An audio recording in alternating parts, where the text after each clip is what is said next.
la elección de este candidato, sino que ya había un movimiento mucho más consolidado, mucho más ideologizado, mucho más de pensamiento de izquierda,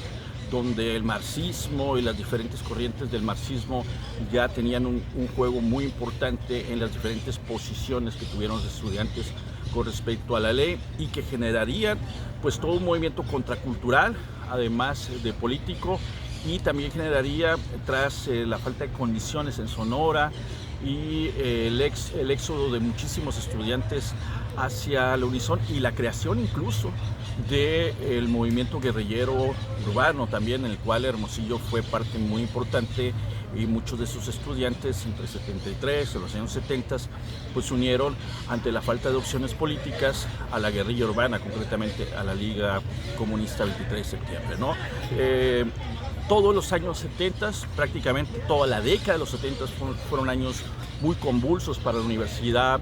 de Sonora, en el cual se instaló rectores que duraron muchísimos años, ¿no? Como Castellanos y Yaques, ¿no? Que duraría prácticamente durante casi toda la década de los 70 en el poder, y pues un entorno bastante asfixiante para las libertades democráticas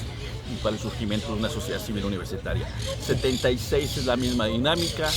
En los años 80 hay un cierto reflujo, pero también existe un movimiento muy importante que se da en el movimiento Procasa, que era un movimiento que buscaba el reconocimiento de la Universidad de Sonora de las necesidades de los estudiantes foráneos, y buscaba construir una casa de estudiantes para que pudieran ahí asistirse los estudiantes foráneos, similar a estructuras que existían en otras universidades públicas, en la Universidad Nicolaita de Michoacán y muchas otras universidades, donde las casas de estudiantes eran parte del apoyo que brindaba la universidad, sobre todo a los estudiantes de bajos recursos. Hubo una serie de movilizaciones muy importantes de este movimiento, y por ahí se me escaparían algunos otros momentos en los años 80. Hay un periodo después de 1985, 86, 87, 88 de cierta paz. Había, claro, la organización estudiantil en los diferentes departamentos, en las diferentes escuelas. Hay que recordar que hacia mediados de los años 80 y casi finales de los años 80 hay una serie de válvulas de escape para esta gran inconformidad que había en la Universidad de Sonora, y empiezan a democratizarse algunos procesos, entre ellos la elección a rector, ¿no? Que trae consigo obviamente elecciones en urnas, en las que participan de manera ponderada los tres sectores de la Universidad de Sonora: trabajadores, estudiantes y profesores e investigadores. Participan en este proceso que llevan a la rectoría a la figura de Manuel Balcázar Mesa, ¿no? Que sería, y posteriormente a la figura de Marco Antonio Valencia, que sería el último rector que fue elegido por las bases universitarias, y que a la postre se le consideraría como traidor a la misma esencia democrática de la Universidad de Sonora, ya que se une al gobierno de Mario Fabio Beltrones y a los designios del gobierno federal comandado por Carlos Salinas para implementar la Ley 4 de la Universidad de Sonora, que era una especie de laboratorio neoliberal, en las cuales se implementaría por primera vez en una universidad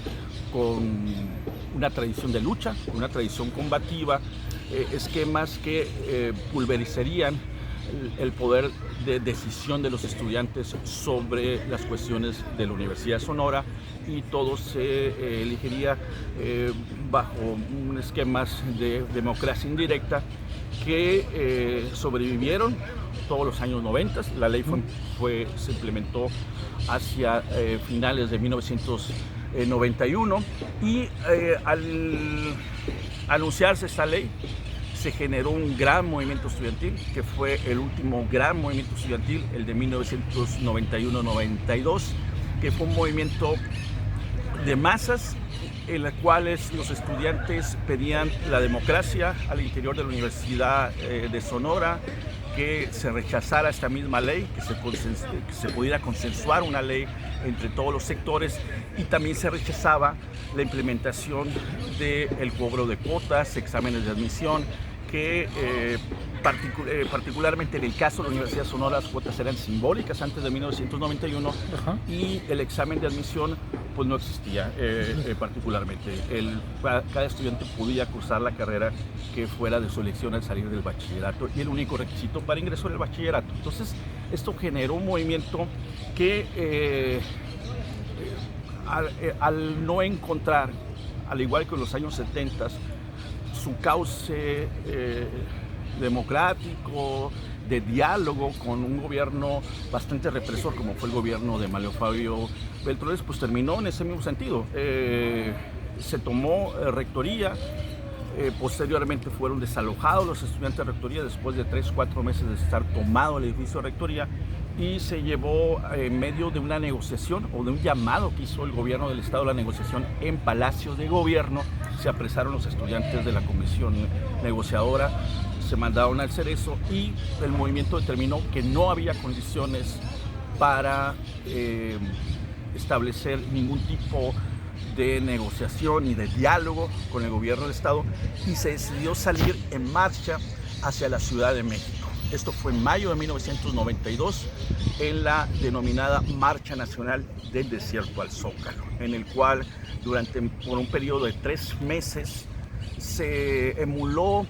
de alguna manera los movimientos sociales que existían en ese tiempo, como el éxodo por la democracia de Salvador Nava en San Luis Potosí, incluso parecido al éxodo tabasqueño, del cual tiene como también protagonista por la democracia en Tabasco el mismísimo y hoy expresidente Andrés Manuel López Obrador, ¿no? Pero las condiciones eran muy distintas, las distancias eran muy distintas, y parecía en pleno verano una empresa por